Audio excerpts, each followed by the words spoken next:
Hello. I was going to write an introduction to today's lesson, and then I thought it would be way cooler if I could do a video for you so we could sort of have some face-to-face contact, or at least an illusion of face-to-face contact.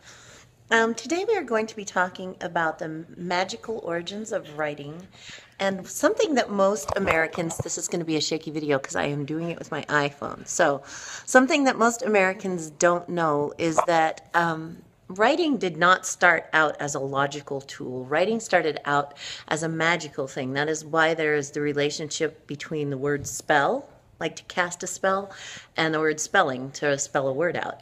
It is because those two things were closely intertwined when writing was first developed.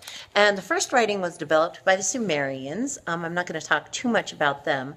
They did a lot of writing for practical purposes, but they didn't really have a fully developed system of writing. But the first fully developed system of writing was developed by the Egyptians, and they did it as a part of their magical school.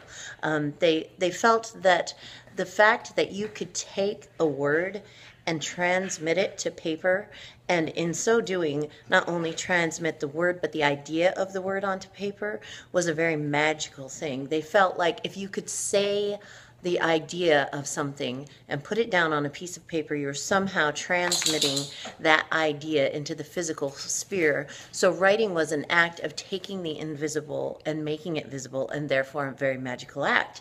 And so they developed hieroglyphics as a sort of magical form of spell casting, of protecting the dead as they were crossing from this life into the next life. And that idea of writing being this powerful thing that could create universes and change everything transmitted to all different sorts of belief systems. Almost all societies have some sort of magical connection to their writing.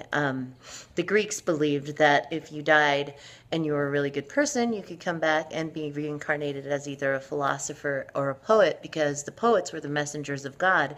They had this ability to transmit the divine into the mortal realm. And that translates over into our Christian Bible when you read in John 1:1, when he says, "In the beginning was the Word, and the Word was God, and the Word was with God." He's talking about not just a concept that we've boiled it down to, like this idea of Jesus having been before the beginning of time, but this idea that before there was anything else, there was a Word, and the Word was God, and then the Word was spoken, and it created this entire new reality, this thing that we call the universe, which is reflected in Genesis as well.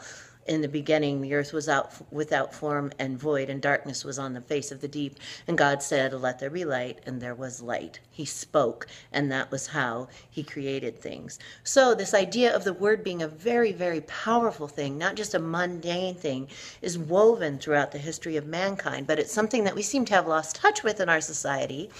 And whether or not you believe in a religion or any religion, or you're agnostic or atheist, I think there is something to be said for going beyond this idea of the word as just this logical thing that in a very unmysterious way transmits very boring information, when truly, if you think about what the word is doing, it is taking the essence of you, this invisible thing that lives only inside of you. No one can see, no one can hear, no one can interact with it, and you're taking that, and through a force that could be considered magical, you're translating it into the real world. You're taking your soul and you're turning it into a physical thing. So it's very much a magical act.